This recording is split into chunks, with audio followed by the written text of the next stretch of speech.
Hello students, welcome back to the second part of English chapter Getting Future Ready. So students, in the last session we have already studied about Sophia. हमने introduction देखा था कि Sophia करके एक robot है, a humanoid robot that is a human but a robotic human which has the features of human, a robot which has some kind of features of human. तो students हम उसके बारे में और देख लेते हैं, उसके फीचर्स के बारे में पढ़ेंगे हम यहाँ पर। Sophia is a social humanoid robot developed by Hanson Robotics Hong Kong. तो यहाँ पर स्टूडेंट्स बताया गया है कि हैंसन रोबोट्स जो है ये एक इंजीनियरिंग कंपनी है हांगकांग की। तो वहां पर मैन्युफैक्चर हुआ है, बोल सकते हो सोफिया जो है वहीं पर मैन्युफैक्चरिंग हुआ है। रोबोटिक्स मतलब एक काइंड ऑफ जहां पर आप बोल सकते हो रोबोट्स को बनाए जाते हैं, उनका मैकेनिज्म डेवलप किया जाता है। She was activated on 14th February 2016 and revealed to the public in March 2016 in Austin, USA. तो यूएसए में स्टूडेंट्स पहली बार इसे रिवील किया गया था, इसे लोगों तक बताया गया था, लोगों को बताया गया था, पब्लिसाइज किया गया था। तो एक्टिवेट कब हुई थी स्टूडेंट सोफिया? 14 फरवरी 2016। मतलब ये रिसेंट की बात है, बहुत पुरानी बात नहीं है। एंड पब्लिक में इसे रिवील कब किया था, लोगों तक इसकी सोफिया की इंफॉर्मेशन कब पहुंचाई थी स्टूडेंट्स? मार्च 2016। तो within a 1 month period of 1 month she was revealed to public.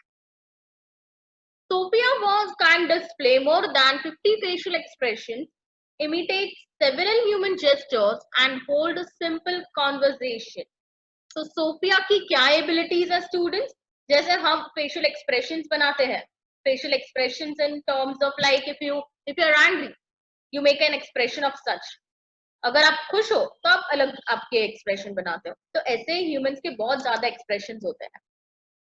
तो सोफिया जो है she is also able to make more than 50 facial expression, imitate several human gestures मतलब स्टूडेंट्स पोजीशंस बोल सकते हो, मूवमेंट बोल सकते हो, उसे जेस्टर्स बोलते हैं।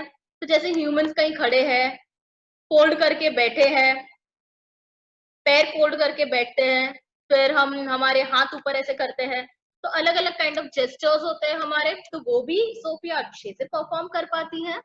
एंड सिंपल कॉन्वर्जेशन में भी वो इंडल्ज है, मतलब बोल सकते हो कि आज हम सिंपल कॉन्वर्जेशन करते हैं, how are you fine, how are you doing. तो ऐसे जो कॉमन कॉन्वर्जेशन है वो भी सोफिया अच्छे से कर पाती है, बिकॉज ऐसे फंक्शंस उसमें इंस्टॉल किए गए होंगे। She has functional legs too and can walk like us. उसके फंक्शनल लेग्स भी है। आज हमारे फंक्शनल लेग्स है ना, हम चलते हैं, हम घूमते हैं, हम दौड़ते हैं, करेक्ट, जंप मारते हैं। तो ये फंक्शनल लेग्स सोफिया के पास भी है, वो हमारी तरह ही चल सकती है। The use of rubber gives Sophia's face a lifelike appearance. अब रबर क्या होता है student? An elastic form of rubber invented by Hanson Robotics. जो कंपनी है उसने ही क्या किया है, एक इलास्टिक फॉर्म, रबर का इलास्टिक फॉर्म बनाया है। एंड वही इलास्टिक फॉर्म रबर से ही ये रबर का यूज करते हुए ही उन्होंने अपीयरेंस दिया है, ह्यूमन लाइक अपीयरेंस दिया है सोफिया के फेस को। मतलब उसका फेस जो है कहीं कहीं पर रबर जो है उसे यूज किया गया है, ताकि आपको पता है रबर इलास्टिक होता है, तो आप मुंह खोलोगे तो इट इज लाइक इलास्टिक। आप ट्राई कर सकते हो, आप अपना माउथ जो है उसे ओपन करो बंद करो, ओपन करो बंद करो, तो what you feel, it is elastic. Elastic को आप खींचोगे तो वो एक्सपैंड होता है, वापस आप उसको छोड़ दोगे तो रिफ्लेक्ट होता है। तो रबर जो वो सोफिया को फेस जो है वो ह्यूमन लाइक अपीयरेंस देता है। Computer algorithms and artificial intelligence allow her to recognize faces and voices, maintain eye contact and process human speech. तो कंप्यूटर एल्गोरिथम्स का मतलब होता है method used by computer to solve a problem step by step. अब computers कैसे students problem solve करते हैं? आप अगर आपको मैथ्स नहीं आता, आप मैथ्स का एक सम डाल रहे हो, तो वहां पर आपको एक कंप्यूटर आपको सोल्यूशन देगा, स्टेप बाय स्टेप उसका आंसर देगा। वैसे ही सोफिया जो है उसमें भी ऐसे एल्गोरिथम्स इंस्टॉल किए जैसे कंप्यूटर्स में होता है।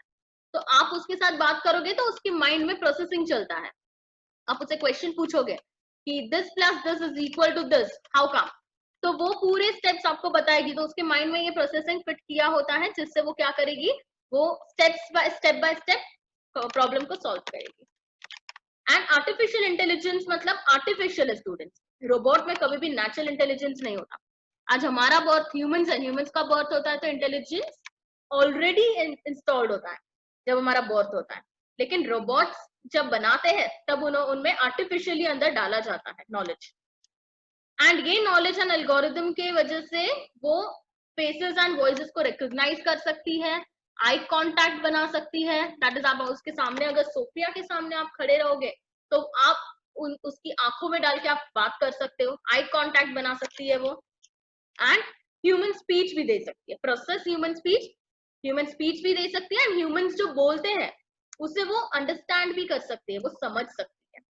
तो फेसेस एंड वॉइस रिकॉग्नाइज करना एक एबिलिटी है उसमें, आई कांटेक्ट मेंटेन करना, ह्यूमन स्पीच को प्रोसेस करना मतलब understand humans what humans are talking.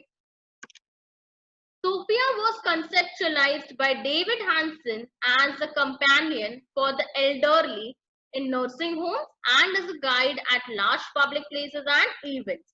तो स्टूडेंट सोफिया जो है कंसेप्चुअलाइज का मतलब डिजाइन्ड बाय, कंसेप्चुअलाइज का मतलब होता है किसने इसको स्टार्ट में डिजाइन किया सोफिया को, तो वो डेविड हैंसन जो है वो कंपनी का ओनर, उसने इसे बोल सकते हो कि डिजाइन किया गया है, बनाया है, एंड किस वजह से बनाया है, उसे क्यों लगा कि इसे बनाना चाहिए सोफिया को, ताकि एल्डरली को कंपेनियन मिले, कंपेनियन मतलब एक kind of friend, elderly person है जो बूढ़े हैं नर्सिंग होम में, जो बोलते हैं ना ओल्ड एज होम में एक्सेट्रा कहीं रहते हैं, तो एल्डरली को हेल्प करने के लिए सोफिया की जरूरत है, रोबोट की जरूरत है, ओल्ड एज हो जाती है तो काम नहीं कर पाते, उठ नहीं पाते, तो सोफिया जैसे रोबोट की यहाँ पर हाईएस्ट जरूरत पड़ती है। तो डेविड ने एक ऐसा डिजाइन किया, एक ऐसा रोबोट डिजाइन किया जो एल्डरली को नर्सिंग होम में एक कंपेनियन दैट इज एक साथ दे सके, एंड पब्लिक प्लेसेस इवेंट्स में लोगों को गाइड कर सके, रोबोट्स रहेंगे वो गाइड करेंगे सब पब्लिक को कि कहाँ जाना है कहाँ नहीं जाना है। Sophia is the United Nations Development Programme's first ever innovation champion, UNDP, United Nations Development Program। तो सोफिया जो है वो यूनाइटेड नेशंस डेवलपमेंट प्रोग्राम का सबसे पहला सक्सेसफुल इवेंट रहा, मतलब इनोवेटिव चैंपियन, इससे अच्छा चीज आज तक नहीं बना। As of now, Sophia can only answer specific questions based on predefined topic. अब अभी तक तो स्टूडेंट्स क्या है, आप सोफिया को जो क्वेश्चन पूछोगे तो उसमें जितना नॉलेज इंस्टॉल्ड होगा ना उतना ही वो आपको आंसर करेगी। अगर आपने उसके मशीन में कुछ इंफॉर्मेशन फिट की है, कुछ नॉलेज फिट किया है, एंड आपने अगर उसके रिलेटेड क्वेश्चन पूछा तो ही वो आंसर कर पाएगी। बट रिसर्च एंड डेवलपमेंट हमारे यहाँ पर होते जा रहा है, तो अब आगे ऐसा टाइम आएगा जब वो सारे क्वेश्चंस के आंसर्स दे पाएगी। ऐसा नहीं कि उसमें जितना नॉलेज फीड किया है उतना ही आंसर देगी वो, लेकिन फ्यूचर में ऐसा टाइम आएगा अगर रिसर्च एंड डेवलपमेंट होते रहा अच्छा, तो फ्यूचर में ऐसा होगा कि आप कोई भी क्वेश्चन सोफिया से पूछ लो, she will be able to give correct answer of it, but a range is expected to improve with further research. अब ये रेंज मतलब वो जो एबिलिटी है आंसर करने की, जो उसमें टॉपिक फीडेड भी नहीं है, उसके दिमाग में वो टॉपिक फीडेड नहीं है ऑलरेडी, लेकिन अगर नहीं भी फीडेड है फिर भी रिसर्च एंड डेवलपमेंट इतना अच्छा होगा कि वो क्या करेगी, वो नहीं है उसके पास क्वेश्चन आंसर्स तो भी वो आपको आंसर करेगी। Sophia's popularity indicates that there will be more functional humanoids in the future and that elements of science fiction may one day become a reality. अब सोफिया इतनी पॉपुलर हो गई है कि ऐसा चांसेस है कि सोफिया जैसे बहुत सारे फंक्शनल ह्यूमनॉइड्स होंगे, मतलब सोफिया जैसे ही बहुत सारे रोबोट्स होंगे जो आपको आप नीचे जाओगे तो भी आपको रोबोट्स दिखेंगे। तो ये जो हम सिर्फ इमेजिन कर सकते हैं आज तो हम सिर्फ इमेजिन करने का काम कर रहे हैं। यस, हमारे घर पे भी आज सर्वेंट रोबोट होगा, हम नीचे जाएंगे तो जो वेजिटेबल सेलर्स है वो सारे भी रोबोट्स होंगे, मॉल्स जाओगे वहां पर भी रोबोट्स होंगे। तो आज हम ये सब इमेजिन कर रहे हैं, बट सोफिया इतनी ज्यादा पॉपुलर हो रही है, वो रोबोट इतनी ज्यादा पॉपुलर हो रही है कि फ्यूचर में हम प्रेडिक्ट कर सकते हैं कि आज हमारा जो इमेजिनेशन है वो फ्यूचर में क्या बन जाएगा, रियलिटी बनेगा। नाउ स्टूडेंट्स, ये तो हमने सोफिया के बारे में बात की, that is a robot, humanoid robot, a robot which have some, or you can say some basic sense of humor. Now today we are going to start with another topic, that is a ticket to space. अब बहुत सारे लोगों को science, that is बोल सकते हो research and development में interest होता है। आज अगर मैं आपको बोलूं चलो चांद पे जाते हैं, आप बोलोगे wow what amazing, what an amazing thing, बोलोगे वाओ ऐसे कैसे जा सकते हैं हम। बट स्टूडेंट्स, ऐसा फ्यूचर में पॉसिबल हो सकता है। अ टिकट टू स्पेस, अगर मैं ऐसा बोलूं a ticket to national park, तो आप बोलोगे हाँ ठीक है चलो इट्स पॉसिबल। लेकिन अगर मैं बोलूं कि मैंने आपके लिए एक टिकट ली है स्पेस में जाने के लिए, तो क्या आप मानोगे? नहीं।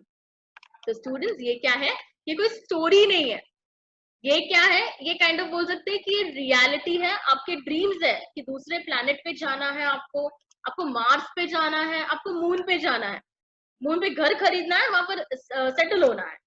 सो ये सारे आपके विश, इमेजिनेशंस है, ड्रीम्स है, जो हम शायद पूरा कर सकते हैं फ्यूचर में। Are you an avid reader of space fiction? आप ज्यादा स्पेस स्टोरीज पढ़ते हो? Have you ever envied astronauts और wish to travel in space? क्या आपको कभी एस्ट्रोनॉट से जेलसी होती है कि हाँ अरे ये तो देखो, ये तो घूम रहे हैं, ये तो स्पेस में घूम रहे हैं, ऐसा मौका किससे मिलता है? तो क्या आपने कभी, आपको जेलसी हुई है उनसे? एनवीड का मतलब जेलसी। और wish to travel in space? Yes, I would wish to travel in space. Your space dreams and intergalactic fantasies may soon come true. आपके जो ड्रीम्स हैं एस्ट्रोनॉट्स की तरह कि आपको स्पेस पे जाना है, आपको गैलेक्सीज में घूमना है, ये ट्रू हो सकता है फ्यूचर में। Humans have always been fascinated by outer space. Humans के दिमाग में हमेशा ऐसा होता है वाओ गैलेक्सी देख के बहुत मजा आ जाता है। Travel into space has been limited to astronauts, and private space travel for pleasure was unheard of until now. तो स्टूडेंट्स, ट्रैवल करना स्पेस में सिर्फ एस्ट्रोनॉट्स को अलाउड है, आपको पता होगा। एस्ट्रोनॉट्स जो है वही क्या कर सकते हैं, वही स्पेस में ट्रैवल कर सकते हैं। And private space travel for pleasure was unheard of. मतलब स्टूडेंट्स, ये होता है कि आप प्राइवेटली नहीं जा सकते, अगर आप एस्ट्रोनॉट हो तो ही आप जा सकते हो रिसर्च करने। लेकिन आप बोल रहे हो मुझे लीजर हॉलीडे के लिए जाना है मून पे, तो it is not possible, correct? तो अब तक पॉसिबल नहीं है आपको लीजर वेकेशन के लिए मून पे जाना है तो, लेकिन हो सकता है कि ये पॉसिबल हो आगे जाके। इन December 1990, Japanese TV journalist Toyohiro Akiyama went into space as part of the first commercial space flight. अब यहाँ पर हम देखेंगे स्टूडेंट्स, 1990 की बात है, it is not decades back, बहुत बोल सकते हो बहुत ज्यादा डिकेड्स बैक भी नहीं है, इट्स बीन 20 इयर्स, 20-30 इयर्स।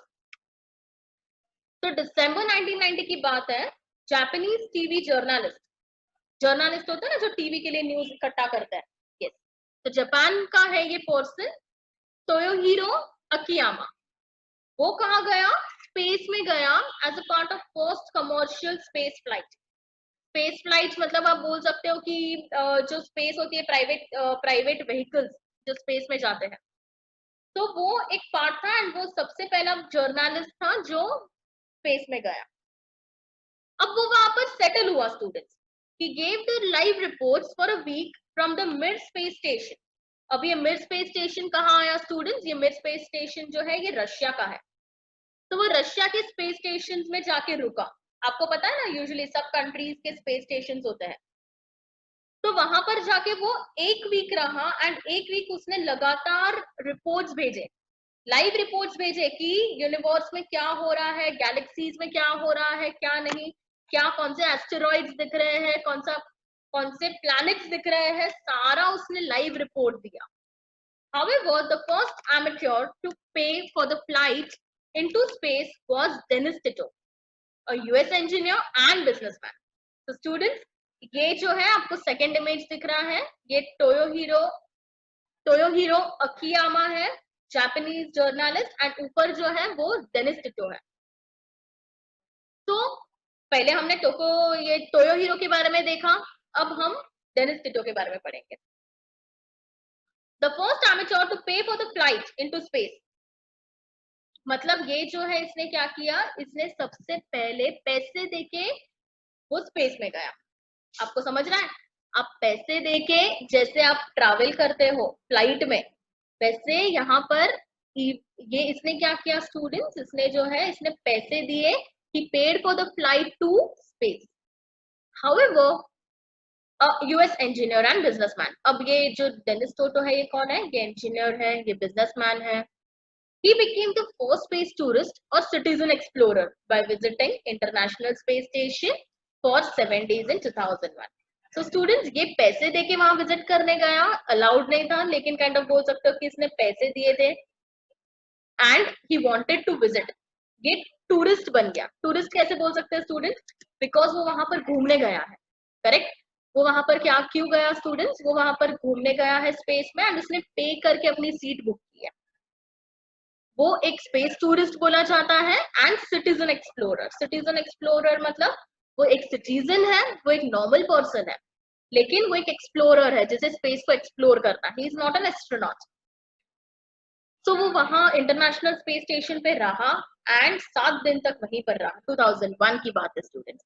तो ये इसकी बात करें तो ये जर्नलिस्ट है, एंड इसके बारे में बात करें तो ये एक कॉमन पर्सन है, इंजीनियर है, जिनकी इच्छा थी कि उन्हें क्या करना है, स्पेस में जाना है। यूएस इंजीनियर है ये, यूएस का, करेक्ट। तो ये इसकी इसकी ये क्या था स्टूडेंट्स, ये even though he was not an astronaut but he travelled as a space tourist, tourist बन के वो स्पेस में गया। एंड सिटीजन एक्सप्लोरर मतलब एक सिटीजन है जिसे स्पेस में एक्सप्लोर करना है। Between 2001 and 2009, 6 more people bought a passage to space. अब 2001-2009 after Dennis Toto went to space, उसके बाद 6 लोग और स्पेस में गए, घूमने गए। One of them, Charles Simonyi, even went twice. अब चार्ल्स को तो इतना अच्छा लग गया कि वो 2 बार जाके आया space. Between 2003 and 2004, 2 individuals breached the Earth's atmosphere and entered outer space in an experimental spacecraft. फिर 2003 and 4 के बीच की बात करें तो 2 इंडिविजुअल्स ब्रीच का मतलब क्या होता है स्टूडेंट्स, यहाँ पर नीचे लिखा हुआ है ब्रेक थ्रू। हमारे आपको पता ही है हमारे अर्थ में एटमॉस्फेयर के लेवल्स है, लिथोस्फीयर एक्सेट्रा, बहुत सारे लेवल्स है। तो ब्रीच करना मतलब वो सारे लेवल्स को पार करते हुए, ब्रेक थ्रू करते हुए वो कहाँ पहुंचे, अर्थ के बाहर पहुंचे, आउटर स्पेस में पहुंचे। Several space tourism companies have been formed since then.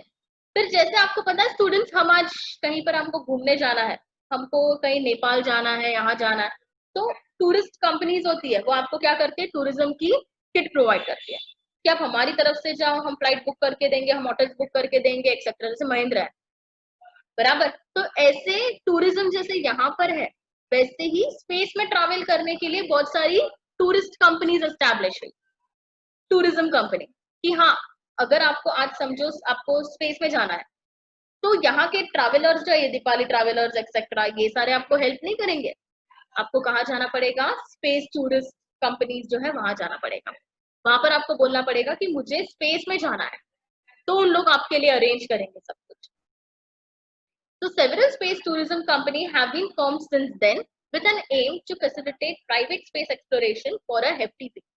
मतलब प्राइवेट स्पेस देंगे आपको, आप प्राइवेटली 1 पर्सन 2 पर्सन जाओगे, जैसे प्राइवेट जेट कैसा होता है, सिर्फ एक फैमिली जाती है, खुद का होता है प्राइवेट, वैसा ही टूरिज्म कंपनी आपको एक प्राइवेट स्पेस देंगे एंड प्राइवेट व्हीकल देंगे एक, ताकि आप उसमें बैठ के एक्सप्लोर कर सको स्पेस से फॉर अ हेफ्टी फी, मतलब बहुत ज्यादा अमाउंट लगेगा इसका, आप सोच भी नहीं सकते इतना ज्यादा फी होता है वहां जाने के लिए। Civilian space programs offering zero gravity space flight and short duration spacewalk are already being offered. अब आज तो हम अब देखोगे तो ग्रेविटी आप देख रहे हो, बहुत सारे एस्ट्रोनॉट्स वहां जाते हैं। शॉर्ट ड्यूरेशन स्पेस वॉक होता है, मतलब स्पेस पे आप चल सकते हो, जैसे इमेज दिख रहा है यहाँ पर आपको, यस, तो ये स्पेस पे चल सकते हो आप, तो ये अभी भी ऑफर किया जा रहा है। Perhaps by the time you grow up, space planes may become as common as buses and a trip to Mars may become quite affordable. तो जनरेशन जब आगे जाएगी स्टूडेंट्स, तब ये कॉमन हो जाएगा कि आज हम बोलते हैं ना अ ट्रिप टू लोनावला, तो आप तभी क्या बोलोगे, अ ट्रिप टू मार्स। ये बहुत ही अफोर्डेबल हो जाएगी, एकदम चीप हो जाएगी एंड कॉमन भी हो जाएगी कि स्पेस में ट्रैवल करना is like one of the most common thing. जैसे अब यहाँ से लोनावला जाते हो, महाबलेश्वर जाते हो, माथेरान जाते हो, इट इज सो कॉमन। वैसे तभी की जनरेशन क्या बोलेगी, yes a trip to Mars, we are going to trip to Mars and it will be quite affordable, cheap होगा, पैसा भी नहीं लगेगा। You may even be able to fly to the moon and back for a holiday. आज आपकी ख्वाहिश होती है ना, let us go to the moon and come back. तो आप तभी क्या कर पाओगे, हॉलिडे के लिए आप मून पे जा पाओगे, आपका हॉलिडे मनाओगे एंड स्पेस से दैट इज स्पेस फ्लाइट जो होता है उसका आप रिटर्न आ जाओगे। तो स्टूडेंट्स, ये आपको मैं कहाँ लेके गई, आपको फ्यूचर में लेके गई, ऐसी जगह पे जहां पर आपकी इच्छा होगी जाने की, दैट इज स्पेस। तो students, it was all about this session. I hope you liked it. यहाँ पर आप देखोगे complete this table about differences between an astronaut and a space tourist. Students, ये astronaut है and ये tourist है। Tourist वहां मजे करने के लिए जाते हैं, रहने के लिए जाते हैं एंड एस्ट्रोनॉट्स वहां पर रिसर्च करने जाते हैं। एक डिफरेंस मैंने आपको बता दिया, ऐसे आप बहुत सारे डिफरेंसेस फाइंड करके मेरे जूम सेशन में जरूर आना। तो मुझे लगता है आपको ये लेक्चर पसंद आया। If you like this video, share and subscribe, share it with your friend. Thank you so much.